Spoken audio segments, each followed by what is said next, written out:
All right, it's my pleasure to introduce Kim Jacobsen. After finishing her DVM training at UC Davis, Kim joined the UC Davis Aquatic Animal Health Lab for her PhD in integrative pathobiology under Dr. Esteban Soto. She is presently finishing her second year of her PhD and planning to apply for anatomic pathology residencies when she graduates. Looking forward to hear about your project. Awesome. Thanks so much for that kind introduction. Like Dr. Phelps said, my name is Kim Jacobsen, and the title of my presentation today is Evaluation of Immunogenic Proteins for the Development of a Recombinant Protein Vaccine Against Edwardsella Piscicida. So just to start on a brief background of the agent in question, Edwardsella piscicida is a gram-negative facultative intracellular bacteria within the family Hafniaceae. It's globally distributed and can cause acute septicemia and mass mortality events among both freshwater and marine fish species. Historically, E. piscicida was classified under the species Edwardsella tarda until the early 2010s, when further genetic and phylogenetic data led to its separation into its own distinct species. And then since that taxonomic reorganization, multi-locus sequence analyses have led to the discovery of at least 6 distinct genetic groups within the species Edwardsella piscicida, each with experimentally demonstrated differences in host-specific pathogenicity. In the decades since its new classification, E. piscicida has become an emerging infectious disease among cultured fish, as both the frequency of epizootics as well as the geographic and host range of this pathogen have steadily expanded. And this emergence of along with evidence of antimicrobial resistance, really highlights a need for alternative disease management strategies such as vaccines. So this led to our lab's interest in developing a recombinant protein vaccine against Piscine edwardsialosis. So recombinant protein vaccines are comprised of immunodominant protein antigens purified from the pathogen of interest. And these types of vaccines have several advantages over traditional vaccine technologies, including a lack of risk for reversal to pathogenicity, that they are relatively inexpensive for mass production due to modern expression vector technologies, and that they can be developed to stimulate both humoral and cellular immune responses, which is particularly important for defense against facultative intracellular pathogens like E. piscicida. Now, some of the main disadvantages of this vaccine type are that those purified proteins have relatively low inherent immunogenicity alone, and they thus require adjuvants and boosters to induce strong long-term protective immunity. Also, one of the major challenges in developing this type of vaccine is that it can be very time-consuming to identify proteins that are able to stimulate the intended immune response in the fish. And so we elected to try out a shotgun immunoproteomic method to improve screening of immunogenic bacterial proteins for the development of recombinant protein vaccines against E. piscicida. So to this end, we took 12 isolates of E. piscicida that were collected from clinical cases of Piscine edwardsialosis in North America, which corresponded to 2 representative isolates per bacterial clade, to generate formalin-killed bacterial preparations suspended in a Montanide ISA 763A adjuvant for immunization of yearling rainbow trout, channel catfish, and hybrid catfish in order to generate serum for downstream ELISAs in our shotgun immunoproteomics. So our ELISA results from that analysis confirmed that all 12 formalin-killed bacterial preparations were able to stimulate a significant anti-E. piscicida antibody response in all 3 fish species. And as E. piscicida isolate S11285, which is a clade 4 isolate, was used as the antigen in all of these ELISAs, these findings also suggest that the humoral response generated by the bacterial preparations are cross-reactive across those bacterial clades. So now that we've confirmed that we were able to generate anti-E. piscicida serum in our fish, we went ahead to use those serum samples for our shotgun immunoproteomic workflow, in which protein G-coated magnetic beads were used for specific purification of immunogenic bacterial proteins with corresponding IgM antibodies in the trout and hybrid catfish serum. And these isolated proteins were characterized via liquid chromatography tandem mass spectrometry. So here's an example volcano plot from that analysis showing differential protein abundance between E. piscicida proteins captured by negative control catfish serum and proteins captured by immunized catfish serum. So I've highlighted here the proteins on this comparison that had at least a twofold increase in the immunized serum samples compared to the negative control samples, indicating that they may have been immunogenic in the fish. And when comparing all of the selected immunized serum samples to negative control serum samples for rainbow trout and hybrid catfish, we identified 36 unique proteins that were determined to be immunogenic based on these analyses. These 36 proteins were further assessed based on amino acid sequence homology among the diverse E. piscicida isolates, the protein's predicted subcellular localization, whether the protein had a predicted virulence function, and whether the protein had been previously demonstrated in the literature to stimulate protective immunity in mice or fish against other gram-negative pathogens. So one of the proteins from this analysis that we selected for further investigation as a vaccine candidate is the chaperone and GRO-L protein, which was determined to be immunogenic in the rainbow trout samples.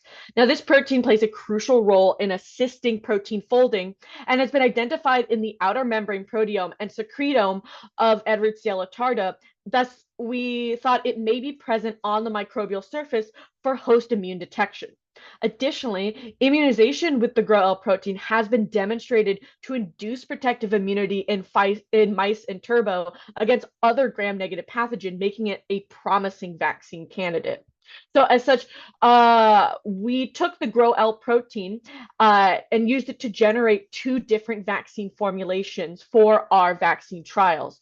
One being an injectable vaccine containing the recombinant protein suspended in that Montanide ISA 763A adjuvant, and an oral vaccine containing protein suspended in the Montanide GR1 adjuvant, as well as corresponding injectable and oral sham vaccines containing sterile PBS suspended in the appropriate adjuvant. We then immunized Chinook salmon with one of the 4 treatments, with vaccinated fish receiving a dose corresponding to 10 micrograms of protein per fish. And all fish were then boosted 4 weeks after initial immunization. And then 4 weeks post-booster, half of the fish were challenged with intracelomic injection of 10 to the 7th CFU per mil of E. piscicida isolate S11-285. And the other half received an equivalent volume of sterile PBS. We then monitored mortalities over 4 weeks, and then at the end of the experimental period, all surviving fish were euthanized and serum was harvested for ELISA analyses, while spleen and posterior kidney samples were collected for determination of tissue bacterial load. So when looking at the survival curves from that vaccine trial, the majority of mortalities occurred within 3 to 5 days post-challenge, which is consistent with mortality due to acute septicemia in previous challenge studies with E. piscicida. What was particularly surprising from this analysis was that fish immunized with the injectable GRO-L vaccine had significantly reduced survival post-challenge compared to sham-vaccinated fish, suggesting that the vaccine actually induced an anti-protective effect in the salmon. The oral vaccine showed a similar trend to a much lesser degree, and there was no significant difference in post-challenge survival between oral vaccinated and sham-vaccinated fish. Some of the external gross findings associated with mortalities among the challenged fish include multifocal petechiation, primarily around the fin bases, oral cavity, and lateral aspects of the fish, as well as iridial hemorrhage and injection site ulcers in some individuals. Internally, all the infected fish had evidence of hemorrhagic ascites, and many had gross findings of multi-organ hemorrhage. And in some fish, you could observe the white adjuvant in the fish coelom. And these gross findings were consistent with bacterial septicemia. So serum from the surviving fish 4 weeks post-challenge was used for ELISA from our whole bacterial ELISA with isolate S11-285 as the antigen. We found that fish exposed to E. piscicida had significantly higher humoral response to S11-285 compared to our non-exposed fish, as expected. And we also found that there was no significant difference in humoral response between vaccinated fish and sham-vaccinated fish for either vaccine preparation. We then repeated ELISA, this time using that recombinant GRL protein as the antigen, and we found that fish immunized with the injectable GRL protein had a significantly higher anti-GRL antibody response compared to sham-vaccinated fish, indicating that the antibody response was stimulated by the recombinant protein rather than the adjuvant, and that this antibody response was equivalent in both the exposed and non-exposed vaccinated fish, suggesting that this antibody response was due to the GROL protein and not due to exposure status. What was also interesting as well was that when comparing the humoral responses of the sham-vaccinated fish, we found that exposed sham-vaccinated fish had significantly higher anti-GROL antibody response than non-exposed fish, suggesting that the fish were able to detect and generate immune responses against the GRL protein from the whole bacteria used in the challenge, confirming our immunoproteomic findings of the GRL protein as immunogenic. We also compared tissue bacterial load in the survivors to see whether vaccination status impacted long-term bacterial persistence in the tissues. So for this assay, we collected posterior kidney and spleen samples from 6 surviving fish per treatment, and pooled tissue samples from each fish were placed in pre-weighted tubes with sterile PBS and manually homogenized. And then serial 10-fold dilutions of the homogenates were plated on SBA and incubated overnight for colony enumeration. And from this assay, we really found no significant difference in tissue bacterial load between GROL vaccinated and sham. And it seemed really that bacterial load in the tissues was largely variable between individual fish within each treatment. Lastly, we evaluated the total IL-2 in the surviving fish using a sandwich ELISA. And surprisingly, fish immunized with the oral GRL protein and challenged with Episcocida S11-285 had significantly higher total serum IL-2 than unexposed vaccinated or exposed sham-vaccinated fish, whilst no similar trend was observed for injection vaccinated fish. So major takeaways, although that first vaccine trial didn't exactly go as expected, our ELISA results did support the use of our shotgun immunoproteomic workflow for screening of bacterial proteomes to select immunogenic protein antigens that can be assessed as vaccine candidates for fish vaccinology. At the moment, we're currently running vaccine trials on 2 other proteins selected via this methodology. So we'll see what the results from those trials look like. The other major takeaway is that surprisingly, although fish administered with the injectable GRL protein vaccine stimulated a strong anti-GRL antibody response, this vaccine formulation had an anti-protective effect on the salmon in this study. It's unclear the exact mechanism behind this finding, but one possible explanation is that molecular mimicry led to the generation of cross-reactive antibodies. So in this context, molecular mimicry refers to significant sequence and or structural similarity between specific pathogen antigens and specific host proteins, leading to the development of immune cross-reactivity where an autoreactive T and or B cells and autoantibodies are generated. Now, in humans, molecular mimicry in conjunction with genetic and environmental predisposing factors has been associated with autoimmune diseases such as Guillain-Barré syndrome. And there is debate over the connection between molecular mimicry and some adverse vaccine reactions in people. Additionally, induction of autoantibodies and generation of post-vaccination autoimmunity has been previously described in salmonids. Thus, molecular mimicry could possibly explain the antiprotective effect generated by injection with the recombinant GRL protein observed in this experiment. So when we blasted the amino acid sequence for the recombinant GRL protein used in this study against the proteomes of Chinook salmon, we found moderate sequence identity around 59.8% with heat shock protein 60, which is the vertebrate homologue of the GRL protein. So this finding, along with the high degree of specific anti-GRL antibody generation in the GRL vaccinated fish, could suggest the possibility of cross-reactivity. However, other protein features such as 3-dimensional structure and functional epitopes must be considered. And evaluating the reactivity of the fish serum to host antigens could be further explored.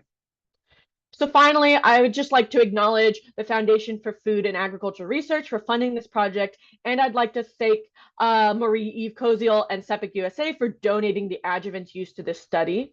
I'd also like to thank all of the co-authors for their contributions, and especially like to thank everyone at the UC Davis Aquatic Animal Health Lab. And then I'm more than happy to answer any questions anyone might have. Great presentation, Kim. That's an amazing project. Oh, thank you.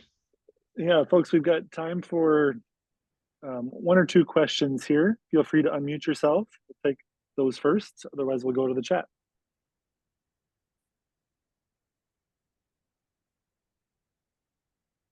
Okay, Kim, a couple in the chat here. How did you determine the concentration of the bacteria used for the experimental challenge? Is that based on the literature, or did you do an LC or LD50 before? For vaccinating the fish, correct? The protein dose? For the challenge study, were you exposed the bacteria?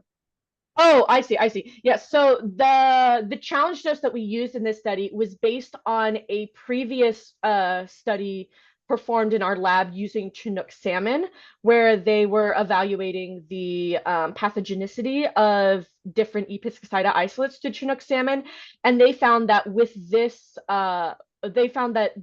dose of bacteria usually had around for some isolates around a 50 to 60% mortality rate. And so we elected to use that for our challenge studies because we had a defined expected mortality rate with this dose in this species. Perfect. All right, one last question here. Do you think you would have identified different proteins to target for vaccines if the sera had used for identification was from a fish that had survived an outbreak? It is possible. I mean, because these ones are in a controlled environment, and we're using formalin-killed bacteria, which can alter which can alter the protein antigens that are available for immune detection. It is possible we could have identified different proteins for further investigation as vaccine candidates. It would be interesting. It was just for this one, part of it was we were trying to test out this methodology as a screening method for protein selection. But it's very possible we could have gotten different proteins. Great. And you're getting lots of compliments in the chat. So thank you very much, Kim. Okay, thank you.